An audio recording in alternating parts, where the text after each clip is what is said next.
Hello, how are you doing? Hi, I'm good. How are you? I'm good too. Thank you so much for taking the time to sit with me today and give a Yeah. little bit of your time to talk about it. First of all, welcome. So, you actually did two walkthroughs with them the day 6 and day 16. How was your experience recording the walkthrough and then editing it, making sure that it is up to the standards of Try Hack Me and then making it live on the website? I was actually became part of the program very last minute, and I never made a video before, like a YouTube video. So it was a very last minute undertaking, and I did the day 8 one. I think I started about 3 or 4 days beforehand.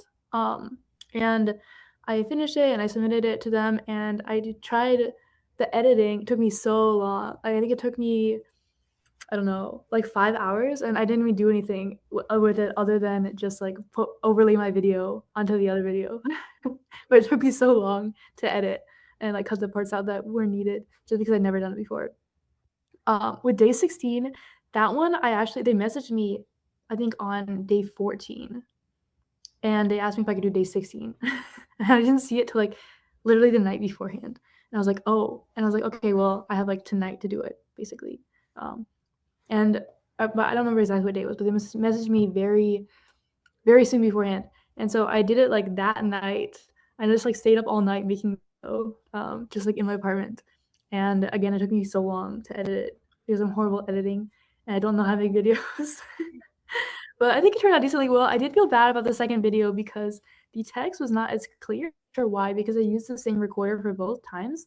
But I don't know why the text was like way blurrier.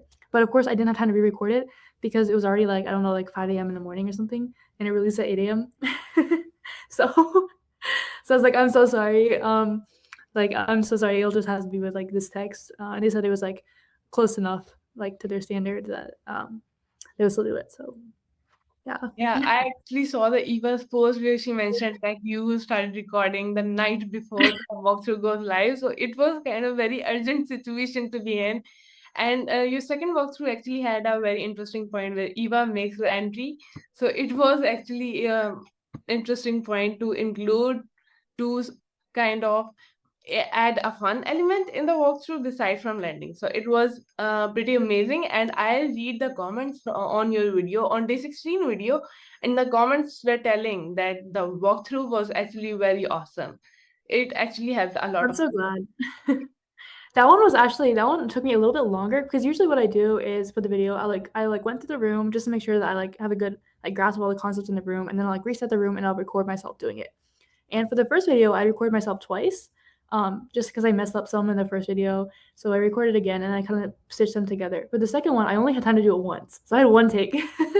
So I just went straight through the whole video like one time. I only had time to record it one time.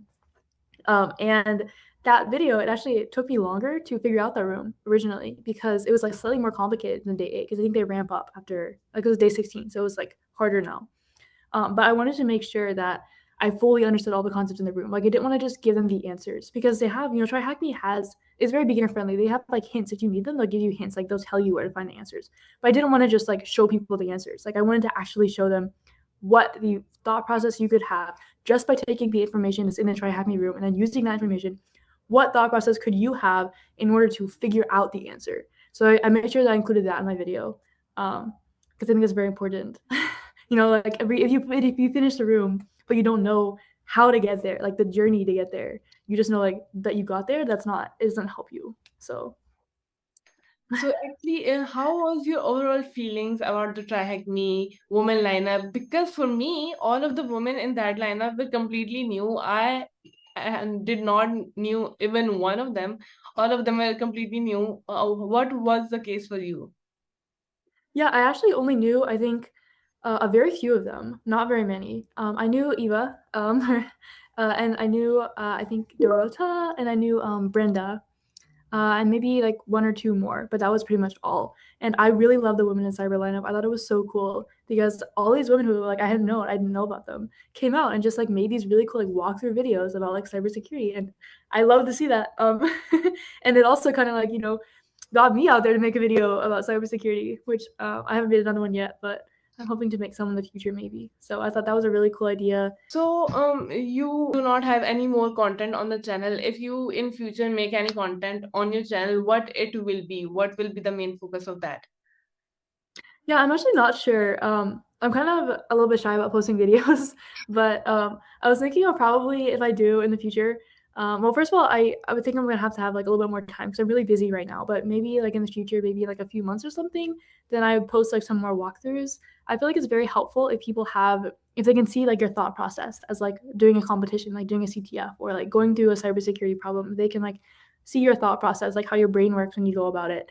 Then it helps them a lot more than if you just like tell people cool things about it or like get to the answer and be like, I'm awesome. It helps them a lot more if you like actually go through the thought process to get there. And it helps you like fully understand the concepts. And that's what I would like to help people do if I make videos in the future, which I think I'll make like, I'll probably make a few more. We'll see. I'm actually doing, or I might be doing a little bit like some shorts for Try Hack Me for them to use in like ads or something, I think soon. So there's that too.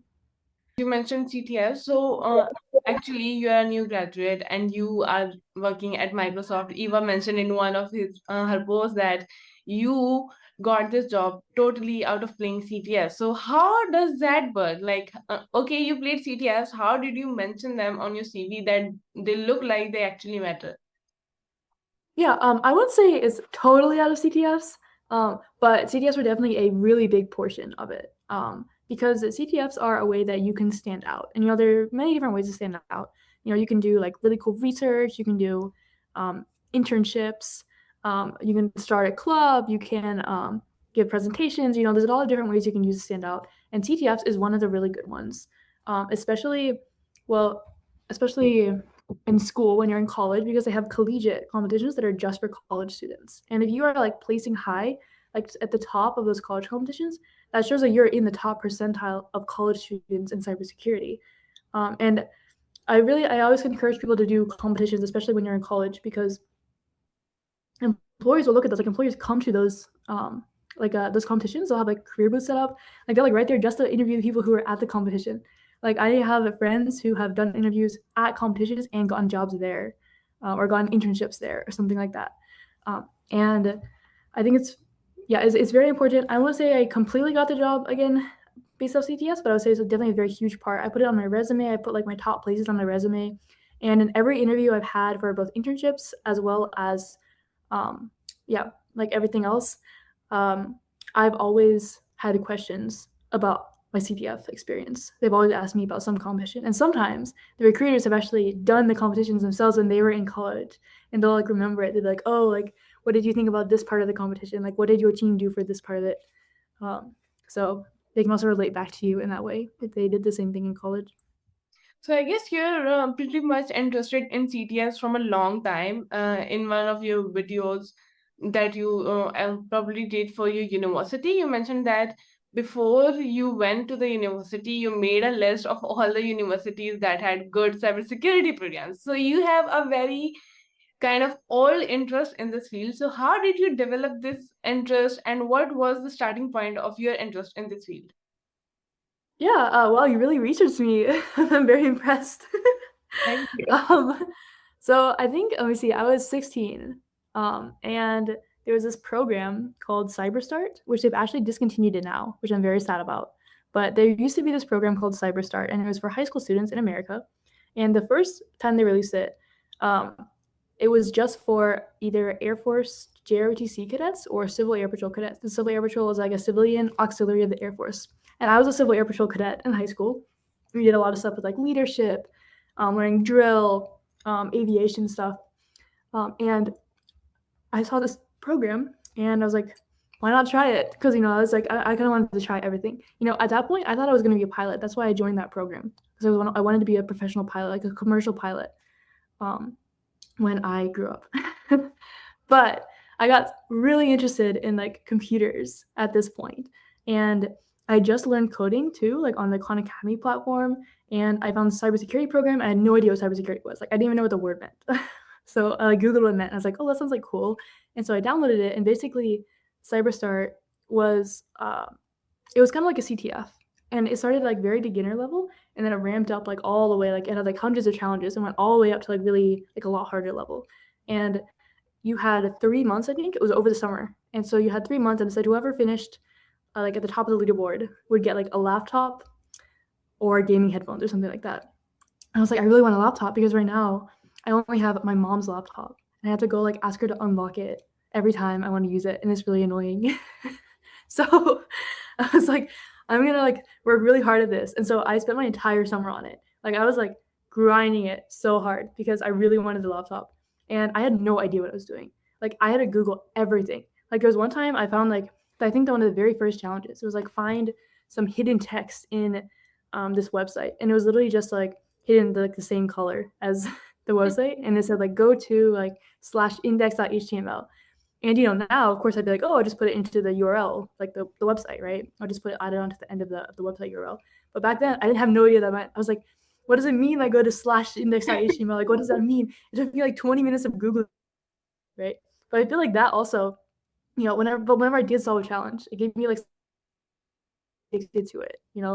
And it also helped me because I was not afraid of like researching to find information. And I feel like that's a huge part of CTFs is you're always researching, always learning. There's also something you don't know. There's a problem that you have to figure out. So you're given a problem and you have to use all the resources you can to consolidate information that can help you solve that problem. And that was also where I learned Python. They had Python challenges. That's where I first learned to code in Python, was through there.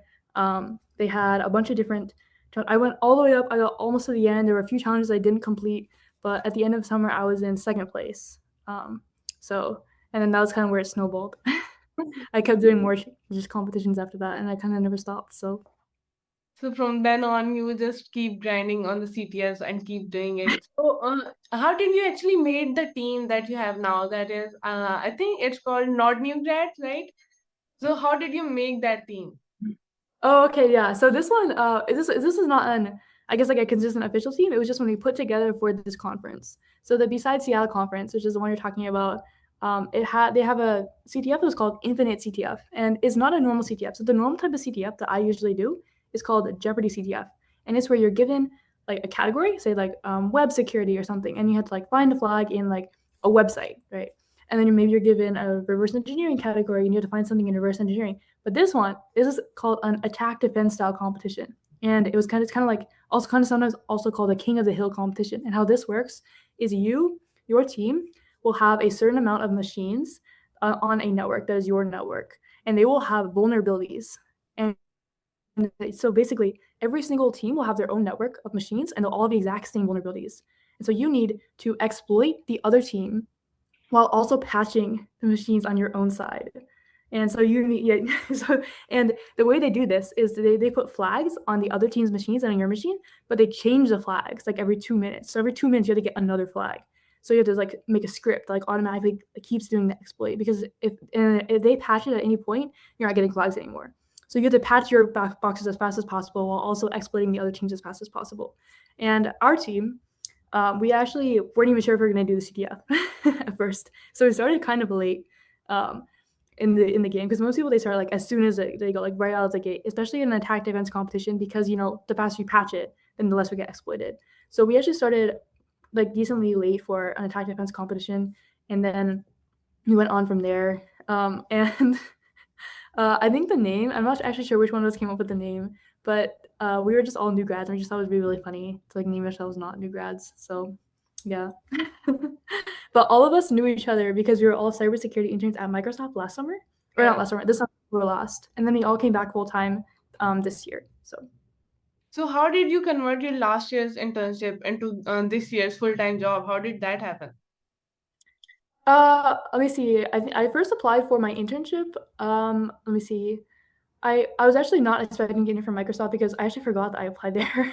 But I was thinking I was going to intern for a different defense contractor, because I first interned for Raytheon, and I was thinking I was a vulnerability research intern and like reverse engineering intern, and I was thinking, oh, I'm just going to do the same thing again but at a different contractor, because I want to like like get multiple experiences at different places. But then I got this Microsoft interview, and at the time I was actually in Thailand studying abroad, and they didn't give me like an option for the time slot. They're just like, your interview would be at this time. And so it was 3 a.m. for me. And I was sitting on the stairs in like a student dorm in Thailand because I didn't want to wake up my roommate. because she was asleep. And I was just like sitting on the concrete stairs in the student dorm building, like doing my interview at 3 a.m. Um, to these three. It was like a 3 hour long interview. It was like three people, 1 hour, 1 hour, 1 hour. Um, and I ended up getting the offer, and I actually had to renege on the defense contract I was originally going to go with, which I felt bad about. But also, Microsoft offered me way more money, and I needed to pay for school, so um, I ended up going there. And what was different about this was it was actually a security program manager position, versus before I had been an engineer intern. And so the team's focus was still the same, but I was on the PM side, which was very interesting for me. And I decided I really liked that. So I accepted the internship offer at Microsoft. It was a security PM role. And so I got to experiencing from the PM side. And that was really interesting because I got to kind of look at the bigger picture instead of like just the task level, as it was when I was an engineer. And I still like both jobs. I don't know if I specifically have a preference, but right now I got a job offer back as a full-time security PM, and because I'm lazy, I just accepted it.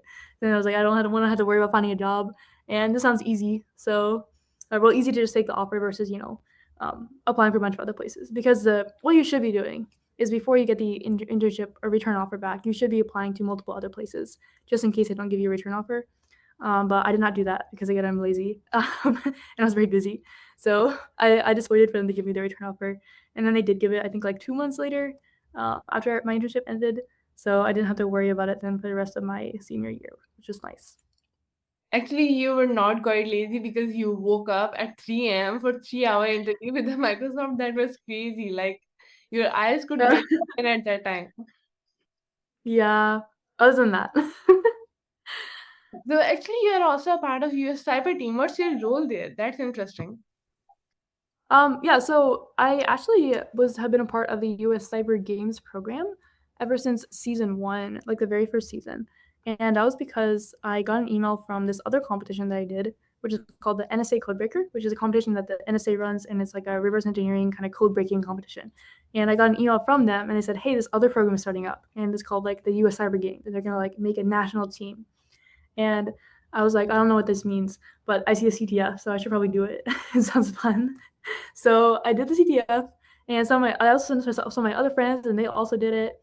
And some of us got in to the team, or no, to they called it the I don't remember what they called it back then. I think they called it like the combine or something. But basically, we got made it into like the second stage, and then from there, they picked like the final team. So the first year I didn't make the final team. I was I think 17 this year, and I did not make the final team. But they gave me this like Rising Star award. And then the second year I was on the team, and I've been like on one of the teams in some form or other ever since then, and I'm also on it again this year. Um, and I think there's only a few other people left who are actually were there from the very first season. I think there's only like two other people or maybe three other people who were there from the first season. So it's really cool to see how the program has evolved over time. It's definitely very different from the first year because the first year was very unorganized.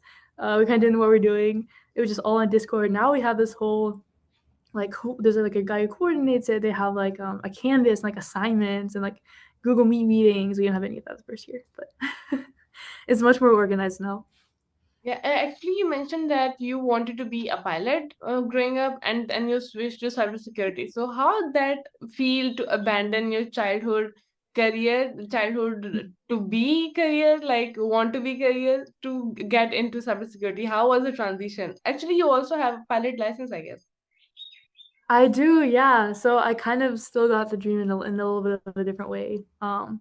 But okay, so I was 16 when I got into cybersecurity, and I think I wanted to be a pilot for like a while before then.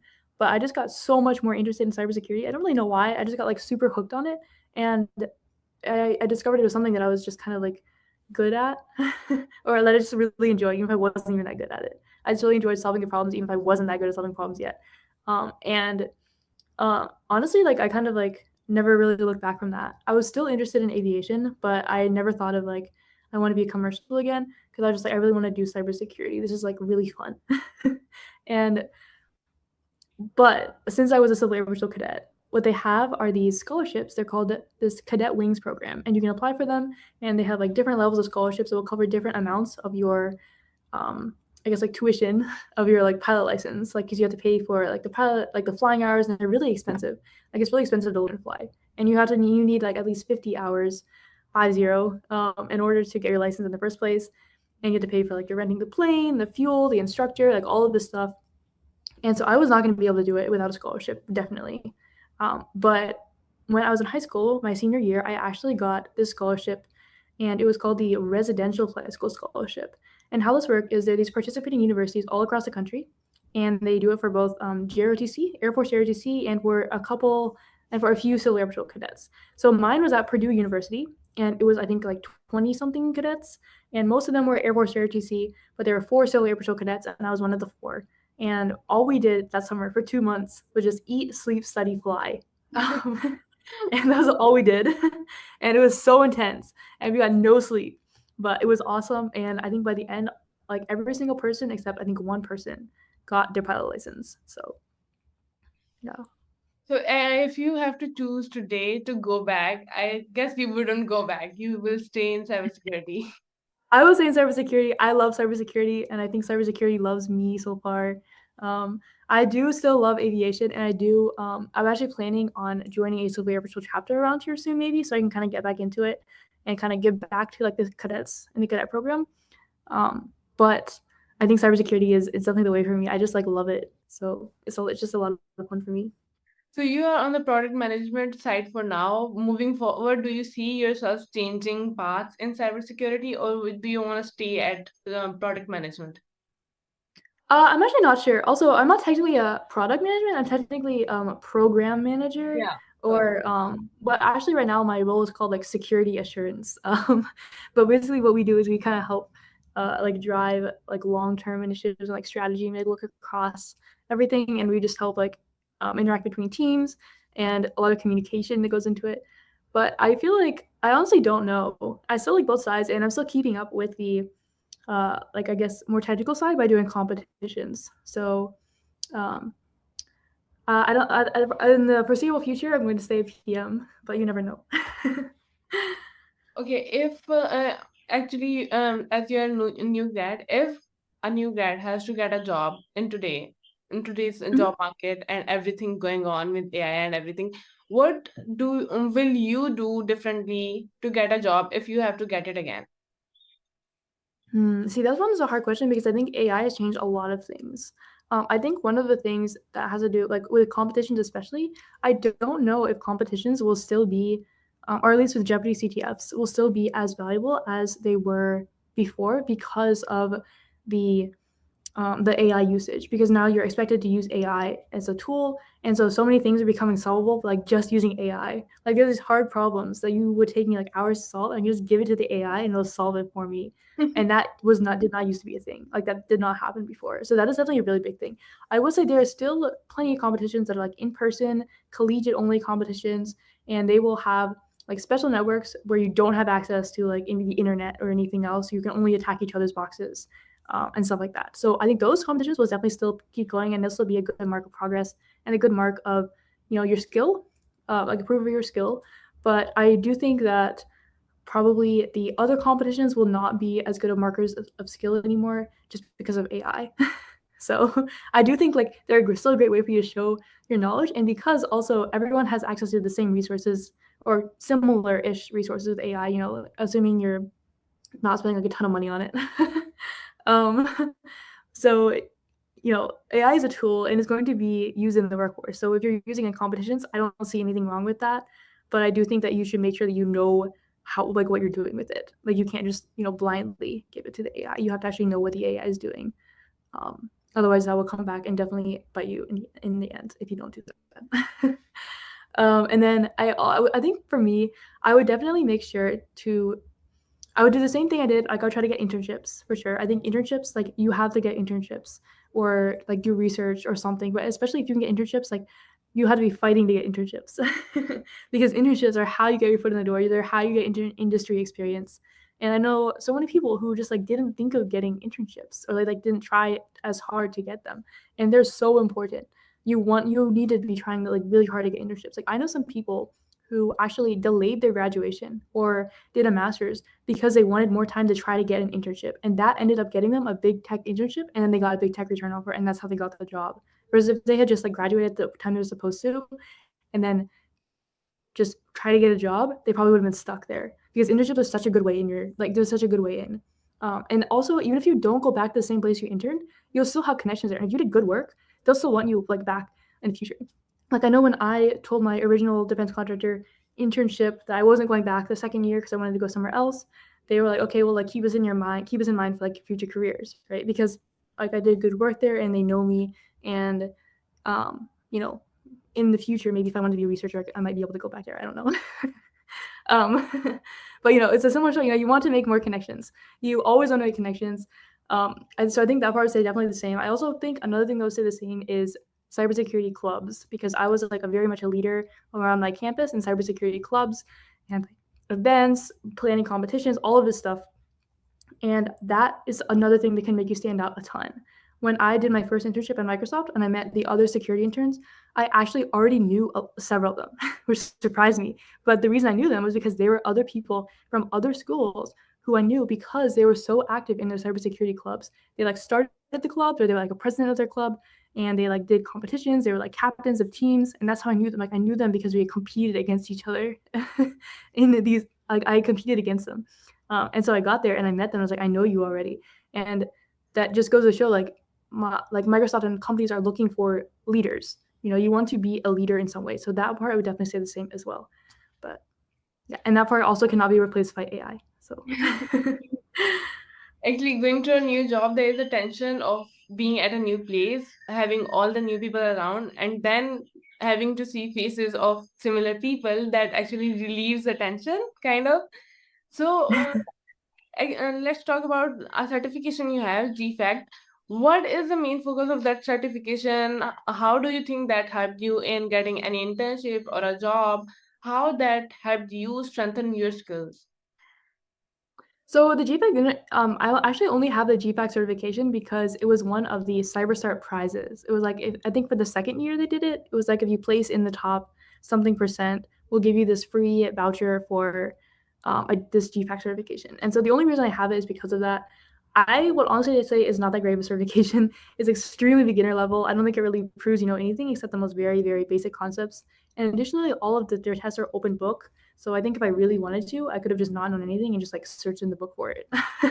But I think overall, because also it was an easier test, so it's not like they asked any like hard conceptual questions in it. They were all pretty just basic like IT questions and like very basic cybersecurity questions. I did go through the whole course, and there was a couple parts that were helpful, but most of it like I already knew. And at this point, I think I was like 17. And so I did get the certification, but I honestly don't think I seriously doubt it helped me very much in my job search. If someone were to get certification, I would not recommend it. It's very expensive. If I didn't have a scholarship, I would not have gotten it because it's like $3,000 or something, which is insane for certification, especially one that's that beginner level. And so I would definitely not recommend it if you were thinking about it. If anyone is thinking about it, don't get it unless you get it for free. Don't get it. It's not worth it. I do think for if you did want one that you were trying, if you did want a certification, then maybe like OSCP if you were trying to do pen testing or something like that. And there are also other SANS certifications like GIAC certifications that are better, that are more advanced, that are higher level, which are actually useful if you haven't had like a lot of money. But also with SANS, they tend to give out a decent amount of them. They like give away a decent amount of them to like different things, or if you can get your employer to pay for them, that's also a huge thing.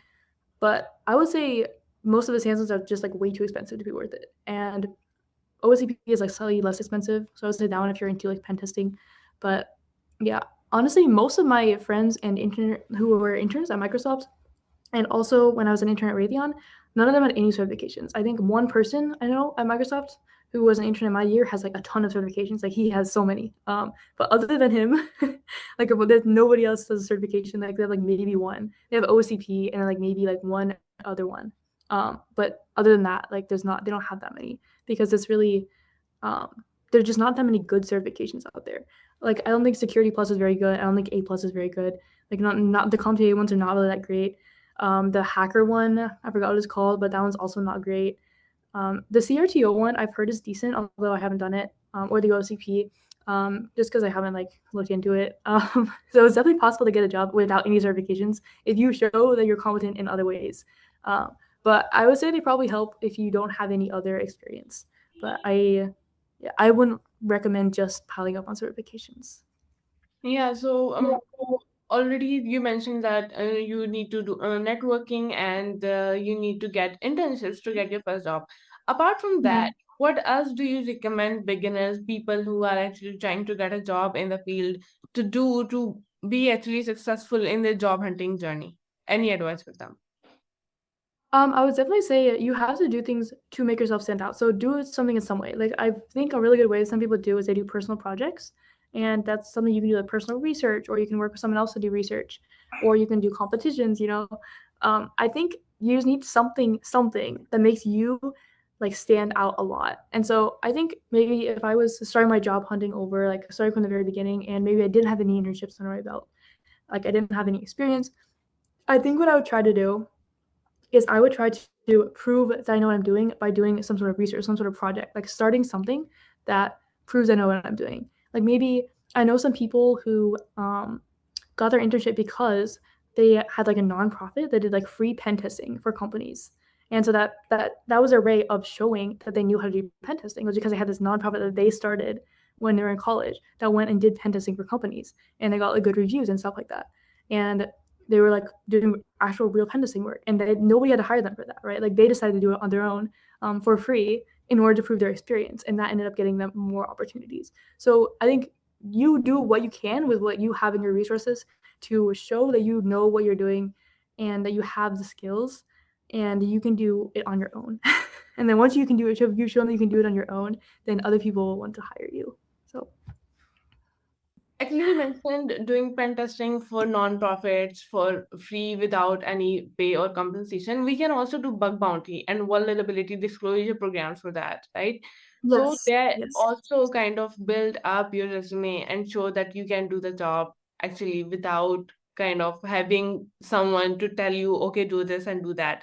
That is actually really Mhm. great advice. And let's bind it up. Thank you so much for your time and thank you so much for all the points you mentioned. They are definitely going to be helpful for anyone who is looking to get into the field or who is looking to get a job in this field. So, again, thank you so much for joining and thank you so much for your time.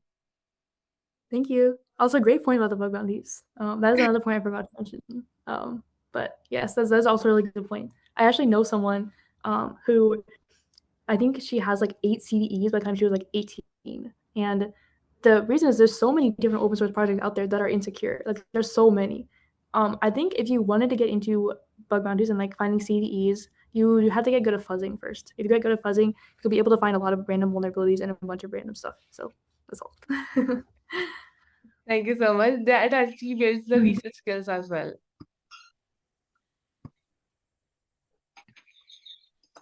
Yeah, so thank you so much for your time. And again, thank you so much for joining today. Thank you. This is such a cool series that you're doing. Thank you so much. Thank you. I Thank you so appreciate much. you taking the time to, I guess, like ask me questions. So it And thank you so much for taking the was time nice to to meet answer the you. question.